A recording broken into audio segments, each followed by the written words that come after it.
you get really comfortable and doing things the way you always do it. And we lose the sense of innovation if we don't hire people around us who are innovative and who are creative. And if we don't allow for organizations to continue to grow and stretch, we're going to keep doing the same stale thing year in and year out.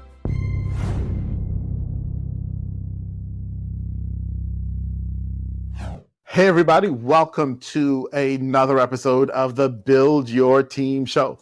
If you're a business owner and you're in that place where either you're about to hire your first employee or you've hired some people and you thought running the business was hard, then you brought people in and now it's kind of like, what in the world? You are in the right place, because that's what we talk about. We talk about some of our lessons. We talk about some of the joys. We talk about some of the pains, because we want you to know you're not alone and there is light at the end of this tunnel. There is a way to build a great team that can do great work to accomplish the mission that you set out for. But today I've got a friend of mine, Keith Haney, here with me. Haney, did I say it wrong again? Did I mess that up again? You had it right the first time. Hey, this is what happens when you second guess yourself, y'all, okay? And we're not editing that out because we're human, okay? And that's just the way it is, right? And sometimes even with staff, we make mistakes, right? And so, Keith, I want us to go back. First off, welcome to the show, buddy. Pleasure. Thank you for being here. Thanks for having me on. Yes. So I want us to go back, and I know that your experience started in the church, okay? When you first hired your first employee. And so I want you to tell us, where were you in your career in the church, and why were you hiring? What position were you hiring for, and how did that go for you? So we were hiring a teacher because we had a shortage of teachers. I was fresh out of school. Fresh out of seminary, had never had to hire anybody before. I look back and look at all the mistakes I made. I did not have interview questions. I didn't have a clear job description. I didn't have clear expectations. So I didn't know what questions to ask. And so I remember hiring this person and praying that it worked out, because I didn't know how this was going to work out. And they weren't even my direct supervision. So I was kind of like part of the team. I wasn't the sole person who was responsible for hiring. I just got input in it. So. Wow. Okay. So you were thrust in to hire somebody that you weren't going to supervise. You didn't, and they didn't prepare you. No one prepared you. No. And I think that's a commonality for most of us. No one prepares us. Right. And it's like, I don't know what to do here. I don't know what I'm looking for. You seem okay. Maybe you don't seem okay. How does she work out? Do you remember? She worked out okay. I think if I looked at all the other candidates who were part of that list, there were better qualified candidates. And if I could go back in time, I would be very, very clear what kind of questions to ask. Because like part of the problem is we were an inner city school. One of the key questions is, are you qualified to do this? Number two, what is your classroom disciplinary policy and practice? Because if you can't control the classroom, this can go south in a hurry. So I hired this teacher, and we didn't know what questions to ask. So part of the problem was, when you're hiring teachers, especially in inner city Detroit, we need to make sure they had the ability to manage the classroom, to engage students that probably did not want to be there, and to raise the quality of our school. Because for me, the most important thing was, can we pour into these students? Can we give these inner city kids hope? And I didn't want people on that team who were not bought into this. How do we raise the level of our community by giving our kids, especially our Black kids, the best possible education they could possibly receive? And if you're not on board with that, you should not have been hired in our school. I didn't have that clearly in my head initially.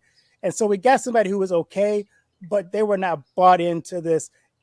We have to make sure that every child in this classroom advances and excels and has a bright future, because we have prepared them for what's next. Yeah, that's awesome. in terms of understanding, because and it's something that we talk about here, and so I'm going to kind of ask a very leading question about what you just said, right? In that it sounds like what you're saying is, if you could go back in time, you would have hired for the values first and made sure Right. that their values aligned with the values of the organization versus just, can you teach? Exactly. And the organization didn't have those strong values either. I walked into a place that it was run by, this is not a knock on teachers, but it was run by teachers who knew what they wanted in their own setting, but had never actually led a school to be on the board of be a school board to lead one in our church. So they didn't even know how you need to run a school. They just had ideas, if they were in charge, how they would run it. So I remember us hiring one time just because a person was black.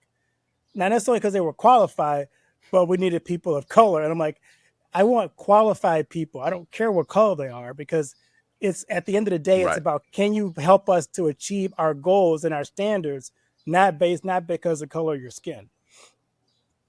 right. Yeah, absolutely. So that is, it's interesting when you're talking about like a board and you're having people who are on the board and they don't understand the values, but it's a very common restraint, even in, or refrain rather, even in business, of business owners who haven't taken the time to really nail down and understand their own personal values and the values of their company. So for you, how have you overcome that? And how have you learned to be able to, one, figure out, and then two, express your values? So when I went to another church, because I didn't figure it out in that first location, Okay, to be perfectly honest and fair. blunt with you, it wasn't until I got to my third school and church that I really understood how to lead them. And so the first thing I did, I came into my last congregation, was we started out with, let's sit down as a team of leaders and agree on our mission, our vision, and our values. And then everything we do will flow out of those three things. We will not start anything, we will not continue anything, we will not maintain anything that does not fit our vision, our mission, and our values. And so we were like laser focused on who we were and where we were going, so that when we hired people or we started something new, I had to ask the question, how does this help us accomplish our goal? And for me, I would say I changed the term vision, because vision is kind of squishy in so many places. I said, tell me how you define your trophy. What is our Mm, trophy? If you can't tell me how we're going to get to that, if, like, for example, if you're trying to win a World Series, you know what it takes to win one. So I asked my yeah. organization, what is that trophy that we're trying to win? That we can wrap our arms around and say, this is what we're doing. This is what it's going to take for us to get there. This is what we have to sacrifice to do that. This is how these things do not fit into this vision to get to that trophy. And everything else we kind of weed out of our plan, our budget, and our hiring, so that everything goes toward, this is the trophy we're going for. How do you get buy-in? So it's one thing, buying on when you're dealing with committee and multiple people is one thing, and that's challenging, right? But in a world where, and now looking outside of the church, outside of the school, in business, in a world where we're working, so many of us listening, for survival, You how do have, you yeah, slow go ahead. down enough to take the time to even figure it out and then convince yourself to buy into it? So you have to have, I would say, surround yourself with a diverse team of people who also see the need for the change in your organization. I just got to do my doctorate on this organizational change, so I've spent the last 3 years digging into organizational change. You got to first create a sense of urgency, or for me, I'm like a holy discontent. You have to have people who are saying, what we're doing is okay, but there's something bigger that we should be doing. There's people we should be reaching. There's a product we should be selling or developing. there is a service we have to provide that our community or our businesses around us are not providing. Help people in your team see that, to buy into that, and then they begin to create that trophy. Here's how we're going to get from this sense of urgency, this need to change, to the trophy.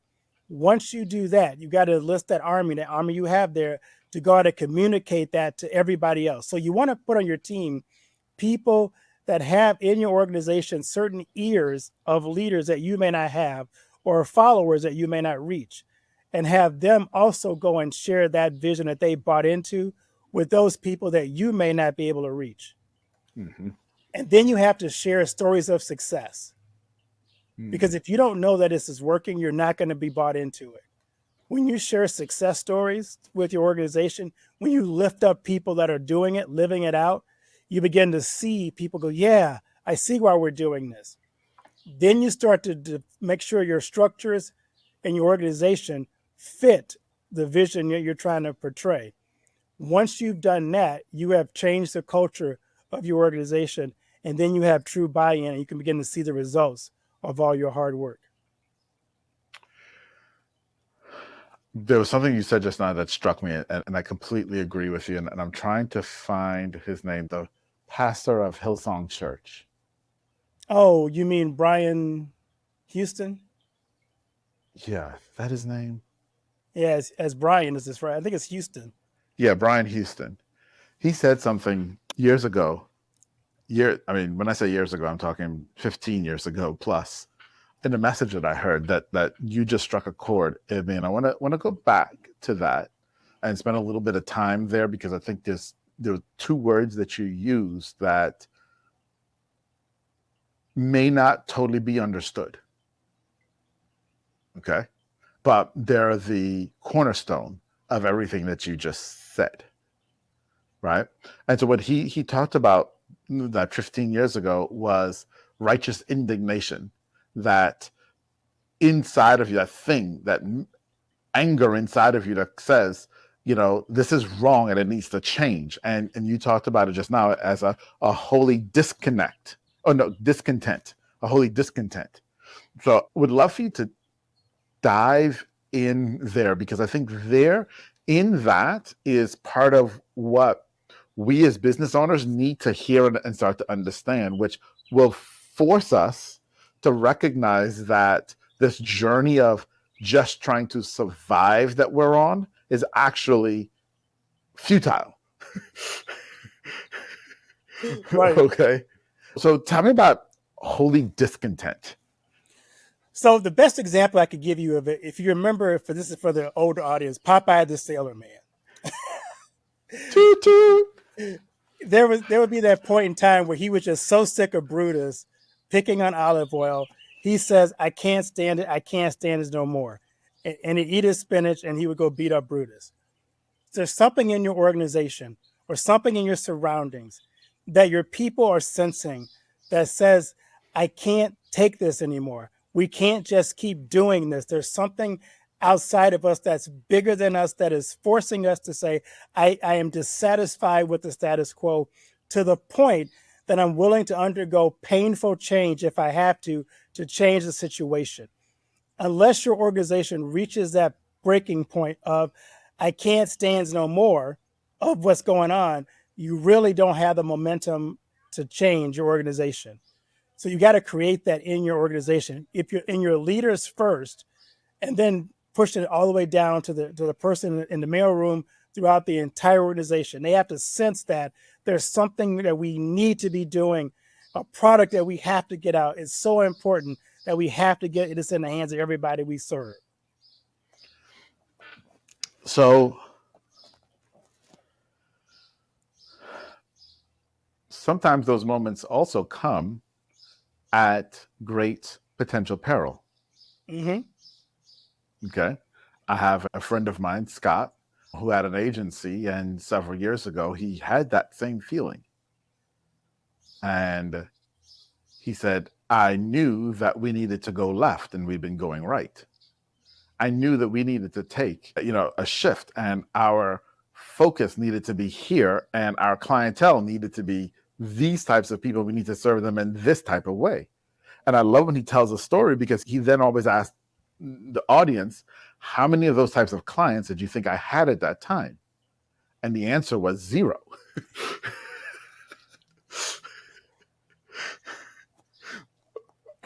Right. Right. And so he sat at a precipice moment of saying, I'm about to jettison everything we've built to go over and do this other thing. For someone who's sitting there, that's a terrifying place to be. Right. But And think uh-huh. about where you're going to be if you don't make that shift. Here's another good example. We've all heard this story. I'm pretty sure we all know that Kodak designed a digital camera, but then they didn't promote the digital camera. They kept doing 35 millimeter and destroyed their business. So they saw the shift that needed to happen, but they were too afraid to make the shift, and they missed out on the digital camera mode because they didn't go there. But how do you know when you're not wrong? You don't always know. If we were certain about things in life, we would all be smart. We'd all be millionaires. Sometimes it's just a gut thing. But it's like somebody say, if you're afraid to fail, you will definitely fail. So you had to take chances sometimes. Mm-hmm. Mm-hmm. Yeah. It's such an interesting reality and place to be as a business owner, as a human in life. And I do think that it's, to your point and what we were saying, that it has to be that this is something that's inside and innate, that's fighting to get out, versus an emotional, or even, and I guess it's still emotional, a fear-based turn, right? Are there any clues that you may be operating more out of fear in making this change? So, in other words, I'm making a change because I'm too scared to stay where I am, and so I'm changing. Versus I'm making a change because this is where we need to go. Are there any markers or clues that can help someone distinguish between the two? Sometimes there are. Sometimes it really comes down to. For me, I do things with gut and research. So I don't just rely on my gut because sometimes your gut's wrong. You just had bad pizza night before. Sometimes you're looking at the market and you're going, there is an underserved group here that nobody's serving. We have the tools and the skills to reach that group. Let's go there because we have what they need. And sometimes everything around you is obvious. Sometimes it's the intern who's new to your organization, who sees your organization different than you do because you're too close to it. Mm-hmm. You get really comfortable and doing things the way you always do it. And we lose a sense of innovation if we don't hire people around us who are innovative and who are creative. And if we don't allow for organizations to continue to grow and stretch, we're going to keep doing the same stale thing year in and year out. So there's one group I heard about that every year they challenge their teams to come up with creative ideas. They go off on a nice hotel, they break them off into groups and say, you guys have 24 hours to come back with some creative ideas and pitch it to all of the organization. And then they as a team pick those innovative ideas and they run with the best ideas. Think about it, what it would be like if you as a business owner said to your creative types, you guys come together, give me your best idea, your best new product line, Yeah. and you pitch it to us and we vote on it. But so many of us are scared of that, right? Oh yeah. You're scared of the wasted time and productivity. And okay, so there's, let me give you the other side of this. Let's talk about it from the employee side. So I have a client, and in a somewhat similar situation, but still very, very different, helping this client with one of their employees who's been with them for a couple of years and still wants to sit at the table and be spoon fed. Okay. And it's like, it's time to own your job. Okay. It's time. Now let's help you own your job. And so this person went off and they came back with some suggestions. And let me rephrase, they came back with some demands of this is what I need in order to make it work, to which they were told that that's not possible. Now it spurred some other things of other ways of things that could be possible. But then that person went off feeling like, I brought my idea and nobody liked it. So why bring my idea? What do you do when you have that person in your organization? It depends on what you value as an organization. Do you value the person who needs to be spoon fed, or do you value self starters? Do you want an organization full of people you got to spoon feed, or an organization full of people who are entrepreneurial and go getters? You have to set the tone for what kind of employees you want to have. You may say to that person, look, this is how we operate as a team, as a company. If this is not who you are, you might be happier somewhere else because we're going to keep pushing. And we expect you to kind of do your own development with some help from us, but we're not going to spoon feed you what to do. Maybe this is not the right company for you. It's easier to move on to someone else who is that person than to waste a lot of time and corporate dollars on someone who is not a self-starter. Yeah. Another place that I know people struggle is in the evaluation process. How do you determine? So let's say you determine that you do want people who are self-starters. Going back to the evaluation and interview process, how do you determine that? For me, I do behavioral interviews Okay. with my people because I want to know what their behaviors are, not what their aspirations are. Show me what you've done in the past. Show me the work history that you have. So if I were to somebody as a hard worker, I'll say, give me your typical week schedule or 2 week schedule. Write it down for me so I can see what it looks like. Now you have a hard time fudging your schedule, but you're not sure what I want, right? You're not sure what I'm looking for. So you're gonna give me what you think is the best schedule. If I see that you take an hour and a half lunch break and you're not productive in anything, and I'm going, oh, maybe this guy didn't work hard enough for me. Then I'll ask him something like, if we have a situation where we have a really cohesive team, I'll ask about how they manage conflict. Give me a situation where you have had to deal with conflict with a supervisor. Tell me how you handled that situation. You know, and I tell them, give me Yeah. your best example. Tell me the Yeah. outcomes, and tell me, tell me your process. Tell me the outcome. I want to know what the best example they have is, what steps they took, and I want to know what the outcome was so I can tell and judge by their past behavior how they handle certain things because your past behavior predicts future behavior. If Yeah. you were lazy in your last company, you'll be lazy in my company. Yeah. No, absolutely. And, I love the behavioral interviews and those behavioral type questions.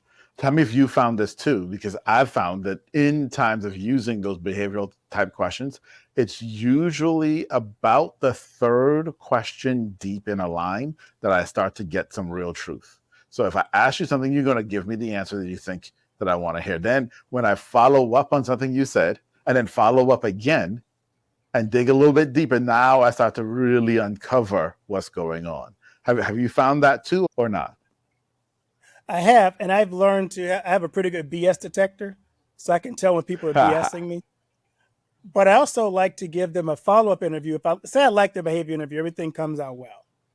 Then I do just kind of we go on a casual dinner appointment when they let their hair down, when they're not being interviewed, and then I observe their behavior because you may be very impressed with the interview questions they give you, but there's something in their character that comes out in a very relaxed, casual setting that says, Yeah. "Whoa, like this guy eats with both elbows on, and he's slobbering food in his mouth, and he's just obnoxious when his hair is let down." Versus when you're in interview mode, you're in a different mindset. I want to know what you're like when you're not in interview mode, when you're not at your best, because Yeah. I want to know how we relate, how we connect. beyond Yeah, a formal interview process. this is a great point. It's funny. I'm giving you two Australian examples today. So I had a former client in Australia as well, and we were talking. He was actually a guest on this show, and he was telling me the same thing that he'll interview him, and then he'll set a coffee date and go have coffee with them to really get to see who they really are. So I love that. That's great. Because you want That to see them like how they interact with the public. Like say you go on a coffee date and we go to like a Starbucks. Starbucks is a good place to go because you gotta know how to navigate all the different coffees at Starbucks. But suppose you go to Starbucks and they get the wrong thing in their coffee and they blow up at the girl behind the counter. Then you go, whoa, there's something here that gives me pause. Or they don't tip, or they're rude to the waitress. It's like, so when you see yourself as above someone, this is how you interact with someone. I want to know yeah. all those kinds of things. Do you not speak nice to the waitress if you mess up your order? What I might even do is have the waitress purposely mess up their order To see, just to see how they interact with that. yeah. No, you create uncomfortable situations and see how people are going to be, because Right, that's you know we are who we are when we're at our worst, right, not when we're at our best. right. Or when no one is looking, if the case as the case may be, right? Wow, that's great, man. Now I know we can probably talk here for like hours and hours and hours because of your background and everything else that you've done, and you just spent 3 years getting a doctorate, which, by the way, congratulations. Thank you. I appreciate it. All right, that is absolutely awesome. But I got to ask you, so you got your doctorate. What are you doing now? So I'm going to take that research and turn it into a book. Right now, I'm designing a book to help the church kind of do what we talked about just now. How do you organize your church for missions? Because we don't really have that, and that I've seen many books on that. But just kind of how do you shift from being a church that's just kind of existing to one that's mission driven and thriving? And so I want to help churches do that. And I want to use Cotter's model of organizational change and put in that behind that, backload that with great Nice. biblical examples of illustrations of like how did Moses select leaders? And how do you select leaders in your church? How do you aim for the prize? How do you share stories like they did in the book of Acts? Because the book of Acts is just all of God's work in the church. So how do you do that in your church? Kind of a thing. So we're Yes, going to break it down and just make it a strong biblically based Bible study. I mean, Bible book on organizational change, where we use the best biblical examples of change. that's awesome. And going into this next generation of the church, it's going to be absolutely needed. I think, I don't think, I know the future is in community. The future of Yes, communication, marketing, internal, external, is in community.